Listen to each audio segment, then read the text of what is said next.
Then he tied one end of that to the back of his belt and gave the other end to his mother.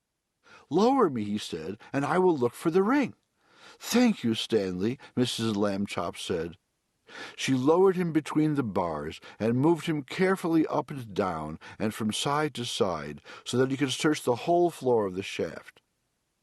Two policemen came by and stared at Mrs. Lambchop as she stood holding the long lace that ran down through the grating. She pretended not to notice them. "What's the matter, lady?" the first policeman asked. "Is your yo-yo stuck?" "I am not playing with a yo-yo," Mrs. Lambchop said sharply. "My son is at the other end of this lace, if you must know." "Get the net, Harry," said the second policeman. "We have caught a cuckoo." Just then, down in the shaft, Stanley cried out, "Hooray!" Mrs. Lambchop pulled him up and saw that he had the ring.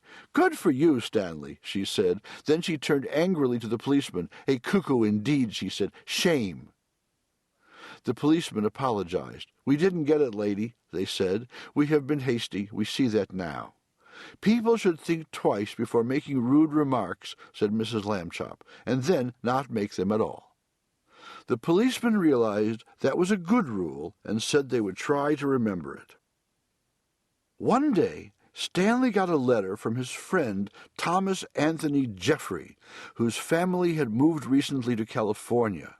A school vacation was about to begin, and Stanley was invited to spend it with the Jeffreys. "Oh, boy," Stanley said, "I would love to go." Mr. Lambchop sighed. "A round-trip train or airplane ticket to California is very expensive," he said. "I will have to think of some cheaper way." When Mr. Lambchop came home from the office that evening, he brought with him an enormous brown paper envelope. "Now then, Stanley," he said, "try this for size." The envelope fit Stanley very well. There was even room left over, Mrs. Lambchop discovered, for an egg salad sandwich made with thin bread and a toothbrush case filled with milk. They had to put a great many stamps on the envelope to pay for both airmail and insurance, but it was still much less expensive than a train or airplane ticket to California. The next day, Mr. and Mrs. Lambchop slid Stanley into his envelope along with the egg salad sandwich and the toothbrush case full of milk and mailed him from the box on the corner. The envelope had to be folded to fit through the slot, but Stanley was a limber boy, and inside the box he straightened right up again. Mrs. Lambchop was nervous because Stanley had never been away from home alone before. She rapped on the box. "Can you hear me, dear?" she called. "Are you all right?" Stanley's voice came quite clearly. "I'm fine. Can I eat my sandwich now?"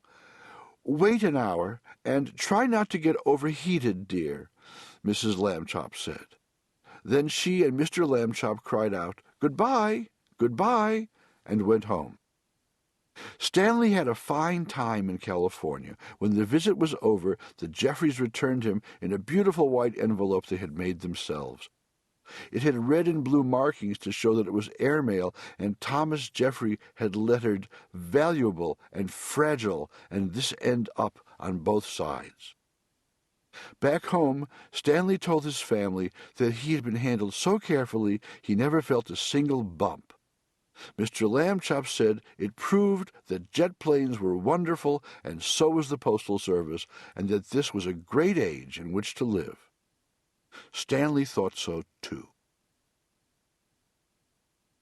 Chapter 3. Stanley the Kite.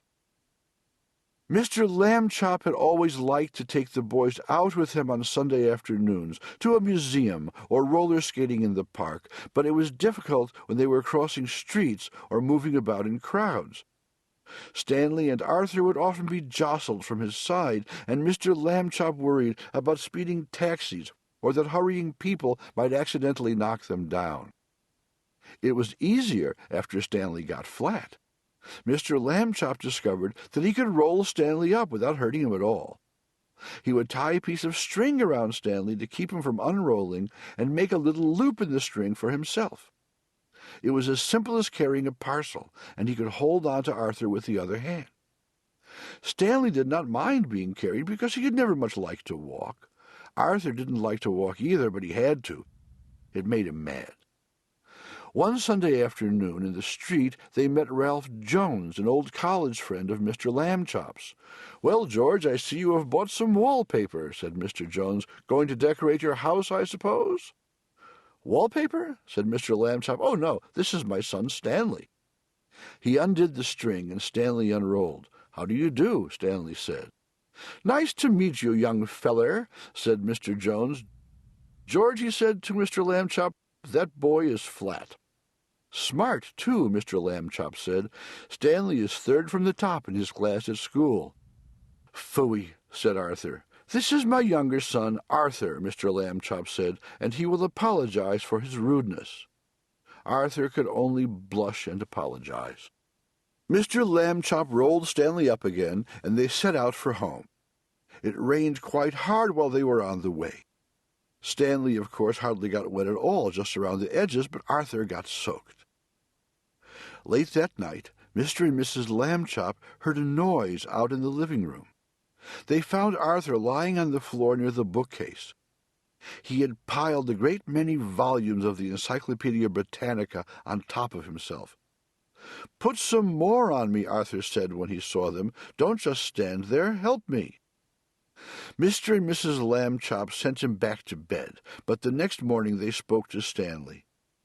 "Arthur can't help being jealous," they said. "Be nice to him. You're his big brother, after all." The next Sunday Stanley and Arthur went to the park by themselves. The day was sunny, but windy too, and many older boys were flying beautiful enormous kites with long tails made in all the colors of the rainbow. Arthur sighed. "Some day," he said, "I will have a big kite, and I will win a kite-flying contest and be famous like everyone else. Nobody knows who I am these days." Stanley remembered what his parents had said. He went to a boy whose kite was broken and borrowed a large spool of string. "You can fly me, Arthur," he said. "Come on." He attached the string to himself and gave Arthur the spool to hold. He ran lightly across the grass, sideways to get up speed, and then he turned to meet the breeze. Up, up, up, up went Stanley, being a kite. He knew just how to manage on the gusts of wind. He faced full into the wind if he wanted to rise, and let it take him from behind when he wanted speed. He had only to turn his thin edge to the wind carefully, a little at a time, so that it did not hold him, and then he would slip gracefully down toward the earth again. Arthur let out all the string, and Stanley soared high above the trees, a beautiful sight in his red shirt and blue trousers against the pale blue sky. Everyone in the park stood still to watch. Stanley swooped right and then left in long matched swoops. He held his arms by his sides and zoomed at the ground like a rocket and curved up again toward the sun. He side-slipped and circled and made figure-eights and crosses and a star.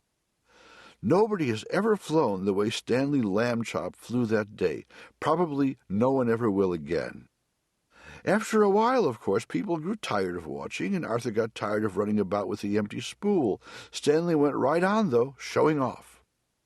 3 boys came up to Arthur and invited him to join them for a hot dog and some soda pop. Arthur left the spool wedged in the fork of a tree.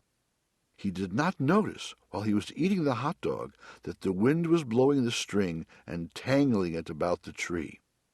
The string got shorter and shorter, but Stanley did not realize how low he was until leaves brushed his feet, and then it was too late. He got stuck in the branches. 15 minutes passed before Arthur and the other boys heard his cries and climbed up to set him free. Stanley would not speak to his brother that evening, and at bedtime, even though Arthur had apologized, he was still cross. Alone with Mr. Lambchop in the living room, Mrs. Lambchop sighed and shook her head. "You're at the office all day having fun," she said. "You don't realize what I go through with the boys. They're very difficult." "Kids are like that," Mr. Lambchop said. "Phases. Be patient, dear." Chapter 4. The Museum Thieves. Mr. and Mrs. O.J. Dart lived in the apartment above the Lambchops. Mr. Dart was an important man, the director